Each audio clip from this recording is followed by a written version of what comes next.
এরকম একটি চেতনার স্পষ্ট জায়গায় দাঁড়িয়ে আমাদের সিদ্ধান্ত নেওয়ার মধ্যে কোনো দ্বিধাদ্বন্দ্ব থাকা উচিত কিনা। আপনি হয়তো আওয়ামী লীগের অনেক কাজকে পছন্দ নাও করতে পারেন, কিন্তু এই সংগ্রামে যে চেতনার মশালটি মাননীয় প্রধানমন্ত্রী শেখ হাসিনা জ্বালিয়ে রেখেছেন, এই জায়গায় তার কোনো দূরবর্তী বিকল্প আছে কিনা কেউ, যে ও কেন এই আলোক চেতনাটি এগিয়ে নিয়ে যেতে পারেন। আমি এই যখন গুলশানে বসে আমরা এই আলোচনাটি করছি, আমার মনে পড়ছে একটু দূরেই যে হোলি আর্টিজান যে বেকারিতে যে ঘটনাটি ঘটেছে, সেরকম একটি জায়গায় যদি নিরীহ অনেকগুলো জাপানি নাগরিক, ইতালিয়ান নাগরিক, বাংলাদেশের নাগরিককে মৃত্যুবরণ করতে হয়েছে। আমাদের এই দেশে 21শে আগস্টের মতো গ্রেনেড হামলা হয়েছে প্রধানমন্ত্রীকে একেবারে হত্যা এবং তার দলীয় শীর্ষ নেতাদের হত্যার জন্য। আমাদের এখানে 17 আগস্টে যে দেশ জুড়ে 564 জেলার মধ্যে 63 জেলায় বা 563টি জায়গায় একসঙ্গে বোমা হামলা হয়েছে, সেরকম জায়গাটির এখানে আর কোনো আমার কাছে অপশন আছে কিনা, যে আমরা কি আবার ওই জায়গায় ফিরে যাব। আজকে ডক্টর কামাল বলছেন যে তিনি জামাত আছে জানলে এই ঐক্য ফ্রন্টের নেতৃত্ব দিতেন না। এখন নেতৃত্বহীন যদি এই ঐক্য ফ্রন্ট এখন সামনে এসে গেছে, কামাল হোসেন যদি ধরে নেন যে নেই, তিনি যেহেতু জামাত আছে সেই হিসাবে যদি আমরা ভাবি, তাহলে এই জায়গাতে আমাদের অপশনটা কি? আমি একটু আপনার কাছে জানতে চাই ডক্টর মোহাম্মদ জাফর ইকবাল, আপনার কাছে। আমি যে সব কিছুর উত্তর জানি তা না, কিন্তু আমি বলি যে তালিকা যে নাই তা না। এখন তো তালিকা তো আরো সোজা, ইন্টারনেট বলে একটা জিনিস আছে, সেখানে সে তালিকা মনে হয় অলরেডি আপ করা আছে এবং অনেকের কাছে যাচ্ছে যে 30শে ডিসেম্বরটা পার হোক তারপরে তোমাকে আমি দেখে নিব, তাই তো? কাজেই অবশ্যই তাদের তালিকা আছে। আমার কথা হচ্ছে কি, আমরাও তো সেই আগের মানে 1971 সালে আমাদের যে অবস্থা ছিল, এখন তো সেই অবস্থা নাই। আমরা তো এখন নিজের দেশকে ভালোবাসি, নিজের দেশে আছি। অসংখ্য অসংখ্য অসংখ্য মানুষ আমাদের সঙ্গে আছে, তাই তো? বেশিরভাগ মানুষ আমাদের সঙ্গে আছে, বেশিরভাগ মানুষ তো মুক্তিযুদ্ধকে ভালোবাসে। কাজেই আগে ওরা যেটা করতে পেরেছে, এখন তারা হয়তো এটা আবার করতে চাইবে, কিন্তু তারা যে সেটা করতে পারবে আমি সেটা বিশ্বাস করি না, তাই তো? আমাকে আঘাত করেছিল আমার ক্যাম্পাসে, ঠিক সুস্থ হয়ে প্রথম দিন আমি সেই ক্যাম্পাসে সেই জায়গায় দাঁড়িয়ে বলেছি আমি আছি, আমরা আসবো আবার সেখানে, তাই না? আমাদেরও তো সাহস অনেক বেশি এখন, তাই তো? কাজেই আমি ভয় পাই না, এই হচ্ছে কথা। এবং আমার মনে হয় না যে কারোর ভয় পাওয়ার কোনো ব্যাপার আছে। এটা আমার দেশ, ওরা কখনো বলতে পারবে এটা আমার দেশ? পারবে না, তাই তো? আমি আপনাকে ধন্যবাদ। আমরা যারা আছি সবার কথাই শুনতে হবে। হ্যাঁ, একটা লাইন সংক্ষেপে বলুন তারপরে। আগামীকাল আমি উচ্চারণ করতে চাই লাভ পাসারান, পার পেতে দেওয়া যাবে না। মুক্তিযোদ্ধার মতোই উচ্চারণ। আমি ডক্টর নুজহাতকে আনতে চাচ্ছি, কারণ এখানে সরাসরি যে কথাটা বলা হয়েছে, শ্যামল দত্ত যেটি বললেন যে যুদ্ধাপরাধের বিচার হয়েছে, যেটি বাংলাদেশের ইতিহাসের জন্য একটি অসাধারণ ঘটনা, সেই বিচার যারা করেছেন তাদের বিচার করা হবে। এটি একটি মানে অত্যন্ত দাম্ভিকতাপূর্ণ একটি উচ্চারণ। আপনি সংক্ষেপে বলুন। সবাইকে ধন্যবাদ, আমাকে বলবার জন্য ধন্যবাদ। আমি শ্যামল দত্তর সাথে আসলে 100% এগ্রি করছি যে আমি মনে করি বদর বাহিনী নাই, বদরের তালিকা নাই, কিন্তু জামাতে ইসলামী আছে এবং তাদেরকে প্যাট্রোনাইজ করছে যে বিএনপি, তারা আছে। আনফর্চুনেটলি এখন দেখতে পাচ্ছি কামাল হোসেনের মতো মানুষ তাদের সাথে আছে। তো আমি আমাদের যারা মানে ঘরপোড়া গরু, তো অবশ্য ঘরপোড়া গরু তো আমরা সবাই, আমি তাদেরকে আন্ডার এস্টিমেট করতে চাই না, specially for our foreign journalists here and observers here. I would like to mention that there is a really imminent and really a big threat from the religious extremists in this country. And I would like, whenever there's this question of war criminals trial, I've faced it myself because I've gone with the Nimul Committee group internationally to talk about this war criminals trial process. And I've always seen that the question of human rights, their human rights, came up, and the question of death penalty came up. But I've always pointed out that death penalty is supported even in US, in 29 states of US. It's not illegal in this country, and this section, if they are not dealt with a very strong hand, they will ensure death of all of us here. Did you have a feeling the question of human rights is used to keep countries like our in line, so to say? Yes, it's always used in a very questionable manner whenever it suits their purpose. So the war criminals, it seems, have human rights. What about my human rights? What about our human rights? What about the real possibility of them killing us if they come to power? আমি আমাদের দেশের তরুণদেরকে আজকের দিনে স্পষ্ট করে চিন্তা করতে বলবো, আমি আমার বাবার লাশ দেখেছি রায়ের বাজারে পড়ে থাকতে। আমরা কি আরো হোলি আর্টিজম দেখতে চাই? আমরা কি আবার ৭১ দেখতে চাই? আমরা কি আমাদের ছেলেদেরকে রায়ের বাজারে পড়ে থাকতে দেখতে চাই কিনা? আজকের তরুণদেরকে চিন্তা করতে হবে। ওদের অনেক ক্ষোভ থাকতে পারে, একটা সরকারের সব কাজ পছন্দ হতে হবে না, একটা সরকার সব মানুষের সবকিছু মিটিয়ে দিতে পারবে না, সময়েরও প্রয়োজন আছে, চেষ্টাটাকে মূল্যায়ন করতে হবে।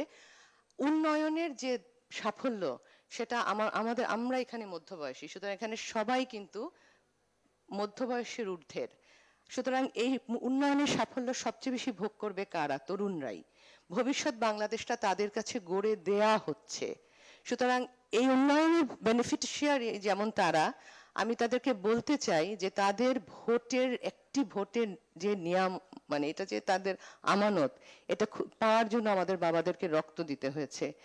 এটা যখন তারা দেবে, তারা যেন তাদের ভবিষ্যৎটাই চিন্তা করে, তারা কি আরেকদিন বদর বাহিনীর হাতে হত্যাযজ্ঞের শিকার হতে নিজেদের ছেলে মেয়েদেরকে দেখতে চায় কিনা, এই প্রশ্নটা মাথায় নিয়ে যেন তারা ভোট কেন্দ্রে যায়। একজন শহীদ সন্তান হিসেবে আমি সেটা তাদেরকে অনুরোধ করছি। ধন্যবাদ। ধন্যবাদ। তরুণদের কথা আসলে এর আগে দক্ষ শক্তির, তারুণ্যের শক্তি, এর কথা এসেছে অনেকবার, এবং স্বাভাবিকভাবেই বারে বারে আলোচনাটা ঘুরে চলে আসে শিক্ষার দিকে। আমি ডক্টর আব্দুল মান্নানকে আমন্ত্রণ জানাচ্ছি, তিনি পুরো আমাদের উচ্চশিক্ষা ব্যবস্থার উচ্চ পদে আছেন, তিনি বলবেন। জি ধন্যবাদ।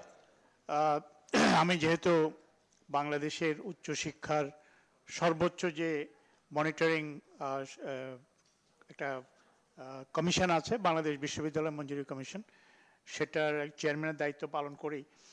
তো এই মঞ্জুরি কমিশন থাকাকালীন সময়ে বা তার আগে থেকেও, এবং আমি 1973 সন থেকে শিক্ষকতা করছি বিশ্ববিদ্যালয়ে, আমি শিক্ষার ক্ষেত্রে, বিশেষ করে উচ্চশিক্ষার ক্ষেত্রে যে উত্থান এবং যে বিস্তার, সেটা দেখার আমার কাছ থেকে সৌভাগ্য হয়েছে। আমি প্রথমে মনে করি যে এই বাংলাদেশের বয়স এখন 47 পেরিয়ে 48-এ গিয়েছে।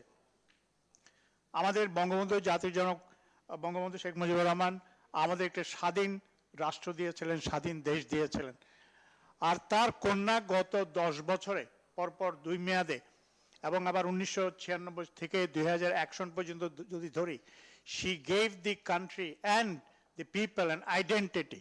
আমি যখন when I first went out of the country in 1973, বাংলাদেশকে people would not recognize where is Bangladesh. যখন আমি অনেক চেষ্টা করতাম ঘুরিয়ে ফিরে বলতে কোথায় বাংলাদেশ, আমাদের দেশে যুদ্ধ হয়েছিল, এটা হয়েছিল, ওটা হয়েছিল, then they would say, oh Mujib country, এটা বলতো, মুজিব কান্ট্রি হিসেবে চিনত। এখন কিন্তু বাংলাদেশকে চেনে শেখ হাসিনার কারণে। তারা বলে, আমি সম্প্রতি জাতিসংঘে গিয়েছিলাম মাননীয় প্রধানমন্ত্রীর সাথে, আই হ্যাভ সিন যে how much of respect she commands in the United Nations amongst her peer groups, the head of states and head of governments. তো শিক্ষার ক্ষেত্রে যদি বলি, বাংলাদেশে এই মুহূর্তে 38 লক্ষ ছেলে মেয়ে বিশ্ববিদ্যালয় লেভেলে পড়াশোনা করে, পর্যায়ে পড়াশোনা করে। আমার আগের একজন বক্তা নারী শিক্ষার কথা বলেছে।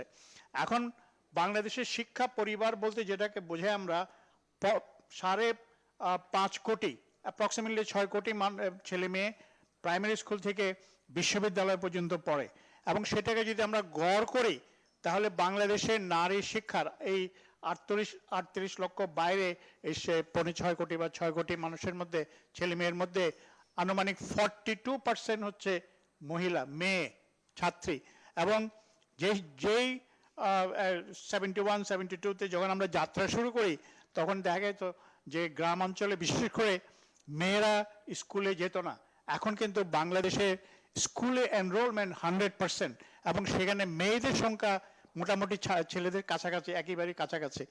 আজকে এই সরকার, যেটা মাননীয় প্রধানমন্ত্রী শেখ হাসিনা পরপর 2বার নেতৃত্ব দিয়েছেন, সেই সরকারের আমলে যে শিক্ষাক্ষেত্রে যে অভূতপূর্ব উন্নয়ন হয়েছে, প্রাইমারি থেকে শিক্ষা করে উচ্চশিক্ষা, আমি যেহেতু উচ্চশিক্ষা নিয়ে কাজ করি, আমরা সদ্য একটি বড় প্রকল্প উচ্চশিক্ষার ক্ষেত্রে আমরা বাস্তবায়ন করেছি, which cost us $240 million এবং সেটা 10 বছর মেয়াদী একটা প্রকল্প ছিল এবং বিশ্ব ব্যাংক যারা খুবই conservative in assessment they said the success rate is 99.2%. This is for the first time একটি international agency, international body like World Bank বলছে, they are saying the success rate of this project is 99.2%. এখন বাংলাদেশের এই শিক্ষার বিস্তারের কারণে এখন আর people don't have to put left thumb impression in any document. একজন গরিব শ্রমিক রিক্সা চালক সেও কিন্তু অন্তত নিজের নামটা সই করতে পারে, সে মোবাইল ফোন টিপে কল করতে পারে, গ্রামে গঞ্জে তার স্ত্রীর সাথে কথা বলতে পারে। সো শিক্ষাক্ষেত্রে যে বিস্তার এখন আমরা শুরু করেছিলাম, বাংলাদেশ যখন স্বাধীন হয় 27 to 30% শিক্ষিত হার, এখন সেই শিক্ষিতের হার কিন্তু আমরা 72% পৌঁছে গেছে, যেখানে বাংলাদেশের জনসংখ্যা হচ্ছে 16 কোটি 160 মিলিয়ন প্লাস, সেখানে 72% শিক্ষিতের হার।